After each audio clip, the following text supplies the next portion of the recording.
Makeup and everything is right? Okay. Just a checking, you know, with the lights, camera, action, right? You're gonna have to cut like crazy, okay? I will make you sound magnificent no matter what you say on there. Yeah. Just say something. Hello, how are you doing?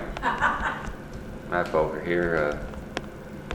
This is my wife, Becca Van Aken. Mumble, mumble. And we're the Green Gang Kids. Okay, let's try that again. And we're the Greener Gang Yes, Kids. and we're the Greener Gang Kids. Now you do it. When I say scene, I need big energy. Scene. Hi, my name is Kendall Chairs, and I am the theater business manager here at Churchill Theater. Churchill Theater has given me so many opportunities for growth as an individual, as a community member, and of course as an artist. I love this theater and who it's made me become, but the beautiful thing is that my experience isn't unique. So many people call this place home. I'm just lucky to be one of them. Community theater connects audience and actor in a way that no other art form can.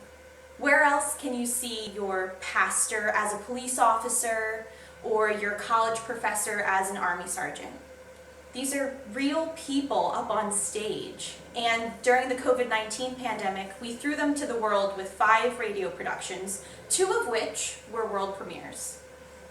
Though metaphorically we never closed our doors, I'm thrilled to reopen them and show off the changes we've been making. Hello, I'm Tom Rhodes. I'm the chairman of the board here at Churchill Theater. I'm also the head of the Building and Grounds Committee. And I got started here about 7 years ago building sets. A good friend of mine asked me to come help, and from then on I've been here at the theater, both building sets and maintaining the building. The building itself was built in 1929. It was originally built as a community center. And later on, they started showing movies, and in 1944, they had a fire here in the projection booth that basically burned out the interior of the building.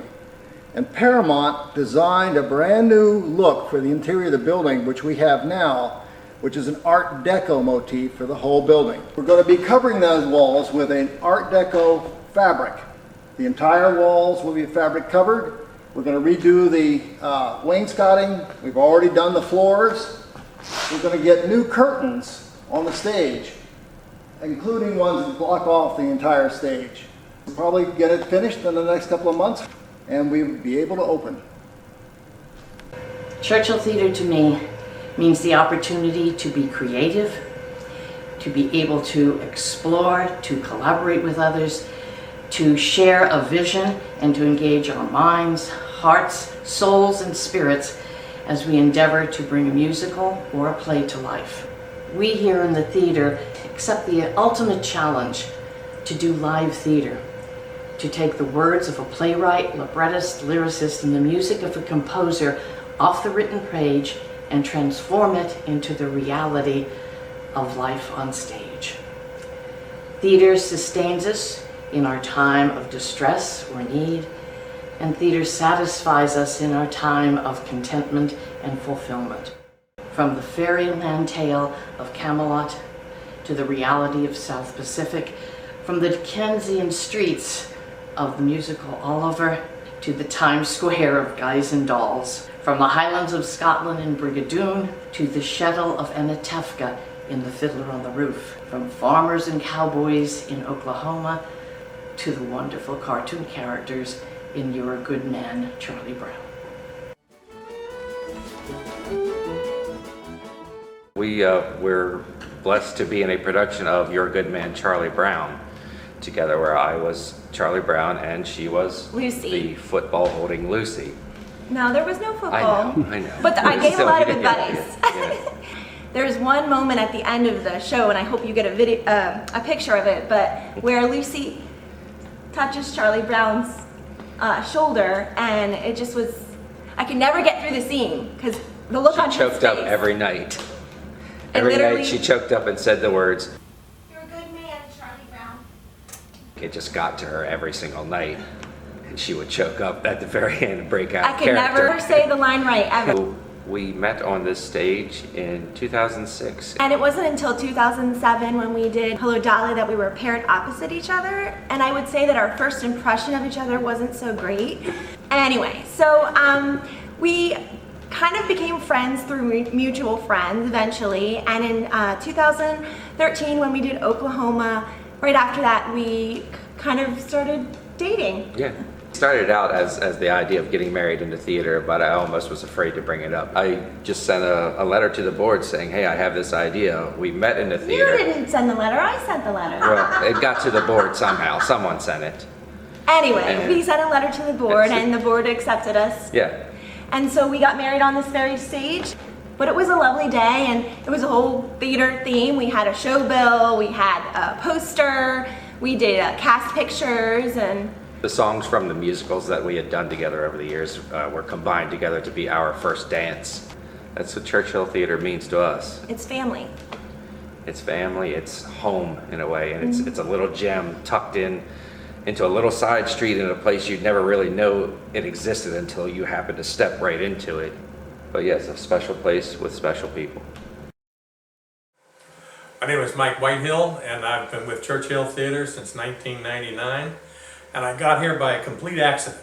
I was asked by a friend to come in and help him drive some screws in a set for the Little Shop of Horrors. The director asked me if I would read opposite this one gal that came in late, and I said sure. And I sang a little song because I knew the song by heart, and I was cast 2 or 3 weeks later as the voice of the plant.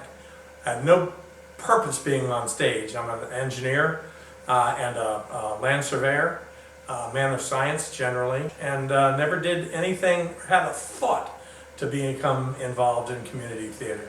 I suddenly realized as a businessman that everything that I was doing on stage or for the stage or in preparation for a show was stuff that I do in my daily life. And I realized that when I go on stage or whether I direct a show, that the small stuff makes a difference. Things that we do on stage matter. And when we make a comparison between what we do in our daily lives, whether we're waiting on a customer in a restaurant, it's all theater. It's all theater in a way, and not just from Shakespeare, where all the world's a stage. It's even more important than that because we grow internally. Bringing kids into the theater is probably one of the most important things we do. I've come to every Green Room Gang show that we have ever had since I've been with the theater, and year after year the growth in those kids is incredible. They are part of the community. They are actually understanding that they need one another. Green Room Gang gave me a real love of performing and the arts in general, and just theater in general. And the Green Room Gang in particular is where I spent some of the best summers of my life. Creating, socializing, and playing with other like-minded kids, or doing all kinds of games and exercises, or just rehearsing the shows. Green Room Gang gave me a real love of performing and the arts in general, and just theater in general. It also gave me my dream of performing on Broadway, which I was able to do in 2017 with the original Broadway cast of SpongeBob SquarePants, which was such a fun show, and the sense of play that we had throughout the rehearsal process of that show reminded me so much of Green Room Gang. So whether you want to, pursue a career in performing or pursue anything else in life, I think that the skills that you learn at Green Room Gang are critical, especially for a young kid.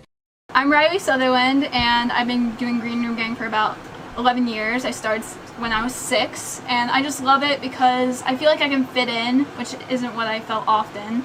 And you can just meet so many other kids who just love what they're doing, just like you. My favorite shows are probably Shrek and Bugsy Malone because of their amazing choreography, and it was just so unique and so much fun to learn. I really learned the value of teamwork. I'm Olivia Coppage. I'm 11 right now, and I started Green Room Gang when I was 7, so it's been about 4 years. And my favorite thing about Green Room Gang is making new friends, meeting new people, and knowing that it's okay to mess up because, you always learn from your mistakes. And it's just nice to know that, when you're there, that, it's okay to be funny and be silly and you can actually express your true self. And my favorite show that I've ever done is Willy Wonka because I got to fall into a chocolate fountain and oh my gosh, it was just so funny. I'm Connor Christopher. I've been doing Green Room Gang for about 8 years. I was 6 when I started. The reason why I love Green Room Gang is because it's kind of like a sanctuary for me. I can have this place and just forget about my daily life just for a bit. My favorite show that we've done is definitely Shrek, because that Freak Flag number was so good. That was so good. So good. Let your freak flag fly. This past year has been very difficult for any of us who love and enjoy theater. We have been dark. We had to close our doors and not produce any live theater. But I'm here to tell you we are going to be changing. I'm Shelagh Grasso and I'm the Vice Chair of Churchill Theatre. After a career in educational theatre, Churchill Theatre provided for me a home where I could create, where I could enjoy the company of others who enjoyed theatre, where I could share the magic of theatre with an audience. It was a next step for me. And so, we are very happy to announce that we will have a gala opening or reopening of Churchill Theatre with our beautiful renovated theatre on October 9th. A gala evening of live theatre where we can enjoy performances, where we can enjoy music, where we can enjoy each other's company, enjoying live theatre. We'll see you soon. Bye. That's what I needed to do. Yeah, see you.